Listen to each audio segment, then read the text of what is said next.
Students, നമ്മളിന്ന് പഠിക്കാൻ പോണത് 7th സ്റ്റാൻഡേർഡ് ബേസിക് സയൻസിലെ ഫസ്റ്റ് ചാപ്റ്റർ ആയ ടുവേർഡ്സ് എ 100-fold yield എന്ന് പറഞ്ഞ ചാപ്റ്റർ ആണ്. അപ്പോൾ നമുക്ക് പഠിക്കാമല്ലോ. ഓക്കെ, അതായത് ഇപ്പം നമ്മൾ ജൂൺ 1 സ്കൂളിൽ പോയി. കുറച്ച് ദിവസം കഴിയുമ്പോഴത്തേക്കിനും എൻവയോൺമെൻറ്റ് ഡേ എന്ന് പറഞ്ഞ് നമ്മുടെ കയ്യിൽ എന്തുകൊണ്ട് തരും? ഓരോ ചെടീൻ്റെ ചെറിയൊരു ഗ്രോ ബാഗിലാക്കി കൊണ്ട് തരും. നമ്മളതെന്ത് ചെയ്യും? വീട്ടിൽ വൈകിട്ട് വന്നിട്ട് കുഴിച്ചിടും, വെള്ളമൊഴിക്കും, കുറച്ച് വേസ്റ്റൊക്കെ കൊണ്ടിടും, പരിചരണങ്ങളൊക്കെ കൊടുക്കും. അങ്ങനെ കുറച്ച് ദിവസം, മാക്സിമം ഒരാഴ്ച നമ്മളതിനെ കെയർ ചെയ്യും. അത് കഴിഞ്ഞ് പിന്നെ വളരെ ചുരുക്കം ആൾക്കാരാണ് പിന്നെ അത് നോക്കിയൊക്കെ പോകുന്നത്. പക്ഷെ നമ്മൾ കെയർ ചെയ്യുന്ന സമയത്ത് നമ്മൾ കുറേ കാര്യങ്ങൾ ആലോചിക്കില്ലേ? എന്ത് കാര്യം? കുറേ കാര്യങ്ങൾ എക്സ്പെക്ടേഷൻസ്. ചെടി പെട്ടെന്ന് വളർന്നാൽ കൊള്ളാന്നുണ്ട്, പിന്നെ കുറെ ടേസ്റ്റി ആയിട്ടുള്ള സാധനം കിട്ടണം, കുറെ കിട്ടുമോ, കുറേ ക്വാണ്ടിറ്റിയിൽ കിട്ടണം, ഇതൊക്കെ നമ്മൾ ആഗ്രഹിക്കും. പക്ഷെ ചുമ്മാ നമുക്ക് അങ്ങനെ ആഗ്രഹിക്കാൻ പറ്റത്തില്ലല്ലോ. ഇല്ല, അതിന് കുറേ സാധനങ്ങൾ പ്രൊവൈഡ് ചെയ്യണം, കെയർ കൊടുക്കണം. അപ്പം ആദ്യം നമ്മൾ പഠിക്കാൻ പോകുന്നത്, ഒരു ചെടി അത് നല്ല രീതിയിൽ വളർന്നു വരണം, നല്ല രീതിയിൽ ഈൽഡ് തരണമെന്നുണ്ടെങ്കിൽ നമ്മൾ അതിനെ എന്തൊക്കെ ചെയ്യണം, നമ്മളതിനെ എങ്ങനെയൊക്കെ കെയർ ചെയ്യണം എന്നാണ് നമ്മളിപ്പോൾ ആദ്യം പഠിക്കാൻ പോകുന്നത്. അതായത് ആദ്യം തന്നെ നമ്മൾ എന്ത് കൊടുക്കണം? ഫേവറബിൾ ആയിട്ടുള്ള കണ്ടീഷൻ കൊടുക്കണം. ഓരോ ചെടിയും ഓരോ ക്രോപ്പും വളരുന്നതിന് അതിൻ്റെതായ കണ്ടീഷൻസ് ഉണ്ടല്ലേ. ഓരോ ഇതിനും അതിൻ്റെതായിട്ടുള്ള ക്ലൈമറ്റ്. എക്സാമ്പിൾ എന്ന് പറഞ്ഞാൽ ഇപ്പം ഹൈ റേഞ്ചിലൊക്കെ തേയില, കാപ്പിയൊക്കെ വളരും. നമ്മളിവിടെ കൊണ്ട് നമ്മുടെ മുറ്റത്ത് നട്ടാൽ അത് വളരുമോ? ഇല്ല. അതിന് അതിൻ്റെതായിട്ടുള്ള തണുപ്പ്, അതിൻ്റെതായിട്ടുള്ള ഓരോരോ ക്ലൈമറ്റ് ഉണ്ട്. അത്രയും സാധനം അതിന് വേണം. പിന്നെന്തുവാ അടുത്ത സാധനം? എന്തുവാ വേണ്ടത്? സൺലൈറ്റ് വേണം അല്ലേ. പിന്നെ അതിന് നമ്മൾ സീഡ് കളക്ട് ചെയ്യുമ്പോൾ ഉണ്ടല്ലോ, നമ്മൾ നടാൻ പോകുന്ന തൈ എടുക്കുമ്പോൾ നമ്മൾ പ്രത്യേകം കുറച്ച് കാര്യങ്ങൾ ശ്രദ്ധിക്കണം. അത് ഹൈ ക്വാളിറ്റി ആയിട്ടുള്ള സാധനമായിരിക്കണം നമ്മൾ എടുക്കേണ്ടത്. നമ്മൾ എത്ര നല്ല ക്വാളിറ്റി എടുക്കുന്നോ അത്ര നല്ല സാധനമല്ലേ നമുക്ക് കിട്ടത്തുള്ളൂ. അപ്പോൾ നമ്മളെപ്പോഴും സീഡ് അല്ലെങ്കിൽ നടാൻ പോകുന്ന ഈ പ്ലാന്റ് ചെയ്യാൻ പോകുന്ന സാധനം മെറ്റീരിയൽ സെലക്ട് ചെയ്യുമ്പോൾ ഏറ്റവും ക്വാളിറ്റി ഉള്ള സാധനമായിരിക്കണം നമ്മൾ സെലക്ട് ചെയ്യേണ്ടത്. ഓക്കെ. പിന്നെ വാട്ടറിൻ്റെയൊക്കെ അവൈലബിലിറ്റി ഉള്ള സ്ഥലത്ത് കൊണ്ടുപോയി നമ്മൾ നടണം. ഇതൊക്കെ ചെയ്യുമ്പം നോർമലി നമുക്ക് നല്ലൊരു ചെടി വളർത്തിയെടുക്കാൻ പറ്റും. പിന്നെ വേറൊരു ഡൗട്ടാണ്, എന്ത് സീഡ് വഴി മാത്രമേ നമുക്ക് ചെടി ഉണ്ടാക്കാൻ പറ്റത്തുള്ളൂ? അല്ല. അതായത് ഒരു പ്ലാന്റിന് എന്തൊക്കെയുണ്ട്? ഇലയുണ്ട്,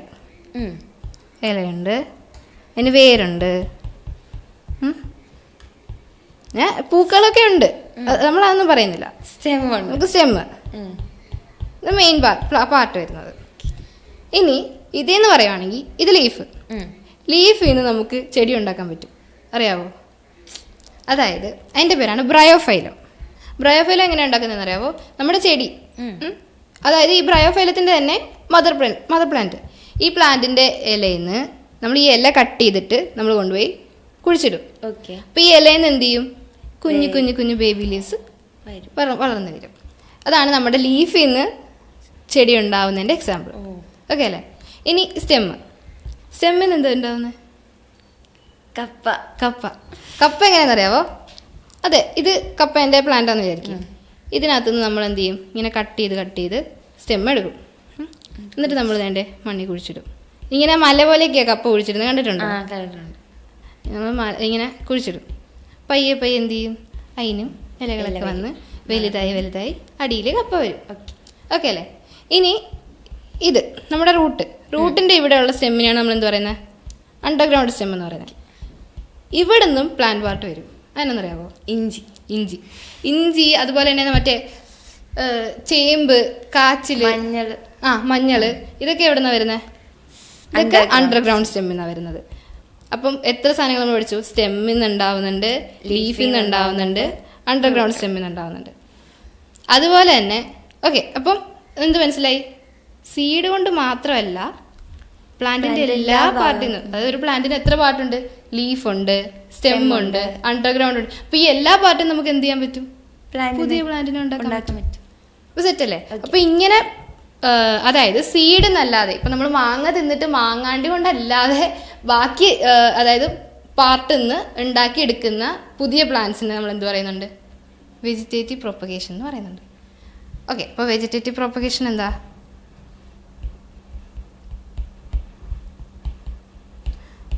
വെജിറ്റേറ്റീവ് പ്രൊപ്പഗേഷൻ എന്ന് പറഞ്ഞാൽ പ്ലാൻ പാർട്സ് ലൈക്ക് ഏതൊക്കെയാണ് വരുന്നത്?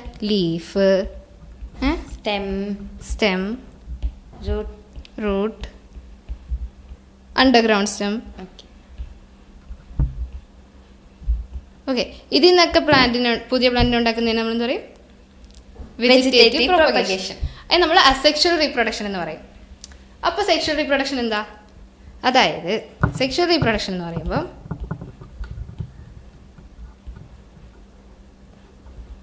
ഒന്നുകൂടെ പറയാം. അതായത് സെക്ഷൽ റീപ്രൊഡക്ഷൻ എന്ന് പറയുമ്പം നമ്മൾ നേരത്തെ പറഞ്ഞ പോലെ ചക്ക കഴിച്ചിട്ട് ചക്കക്കുരു എറിഞ്ഞ് കളയുമ്പം പിറ്റേ ദിവസം മഴയൊക്കെ ഉണ്ടെങ്കിൽ തന്നെ കിളുത്ത് വരും. അതിനാണ് നമ്മൾ എന്താ പറയുന്നത്?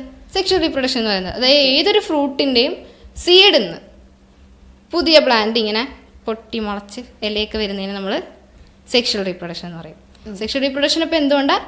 സീഡ് കൊണ്ടിട്ടാണ് ഉണ്ടാവുന്നത്. ഓക്കെ, സീഡ് പൊട്ടി അതിനകത്തുനിന്ന് ഇല വന്നിട്ടാണ് സെക്ഷൽ റീപ്രൊഡക്ഷൻ. അപ്പോൾ അസെക്ഷൽ ഏതാ?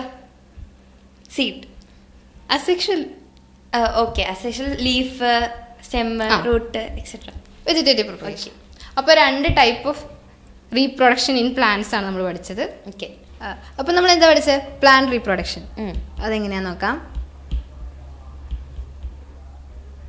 ഓക്കെ, നമ്മൾ 2 ടൈപ്പ് പഠിച്ചു. ഒന്ന് ഏതായിരുന്നു? വെജിറ്റേറ്റീവ്. നമ്മൾ അസെക്ഷൽ എന്ന് പറയും. വെജിറ്റേറ്റീവ് അതെങ്ങനെയായിരുന്നു? അത് നമ്മള് ലീഫ് സീഡി നല്ലാണ്ട് പ്ലാന്റിന്റെ ബാക്കി എല്ലാ പാർട്സും. അടുത്തത് സെക്ഷൽ. ഓക്കെ, സെക്ഷൽ എങ്ങനെയാ? സീഡ് അതായത് ഒരു ഫ്രൂട്ടിന്റെ സീഡിൽ നിന്ന് മാത്രം ഉണ്ടാവുന്നതിന് നമ്മൾ സെക്ഷൽ എന്ന് പറയും. റീപ്രൊഡക്ഷൻ എന്താണെന്നറിയാലോ? ഒരു പ്ലാന്റ് റീപ്രൊഡക്ഷൻ എന്ന് പറഞ്ഞാൽ ഒരു പ്ലാന്റിൽ നിന്ന് അതിന്റെ അടുത്ത പ്ലാന്റ് ഉണ്ടാവുന്നതിനാണ് നമ്മൾ എന്ത് പറയുന്നത്? റീപ്രൊഡക്ഷൻ എന്ന് പറയുന്നത്. ഓക്കെ, അപ്പോൾ നമ്മൾ പ്ലാന്റിന്റെ റീപ്രൊഡക്ഷൻ 2 ടൈപ്പും പഠിച്ചു. ഇനി നമ്മളുണ്ടല്ലോ അടുത്ത ക്ലാസ്സിൽ നിന്ന് പഠിക്കാമെന്ന് അറിയാമോ? അസെക്ഷൽ റീപ്രൊഡക്ഷൻ്റെ, അതായത് വെജിറ്റേറ്റീവ് റീപ്രൊഡക്ഷൻ്റെ തന്നെ കുറച്ച് വെറൈറ്റീസ് ഓഫ് സാധനങ്ങളാണ് പഠിക്കാൻ പോകുന്നത്.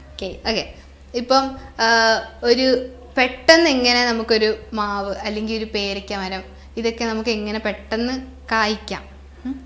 സാധാരണ വിത്തിട്ട് കഴിഞ്ഞാൽ അല്ല ഒരു മാങ്ങ കുറെ നാൾ കഴിഞ്ഞ് ഒരു മരമായിട്ട് അത് മാങ്ങ തന്ന അങ്ങനെയല്ലേ? ഇതങ്ങനെയല്ല. ഒരു മാവിൻ്റെ അകത്ത് തന്നെ നമുക്ക് വേറെ പെട്ടെന്ന് മാങ്ങ, അതായത് വെറൈറ്റി ഒക്കെ ചെയ്തെടുക്കാൻ പറ്റും. ഓക്കെ, അതെങ്ങനെയാണെന്നാണ് നമ്മൾ അടുത്ത ക്ലാസ്സിൽ പഠിക്കാൻ പോകുന്നത്. സോ നമുക്ക് അടുത്ത ക്ലാസ്സിൽ കാണാം.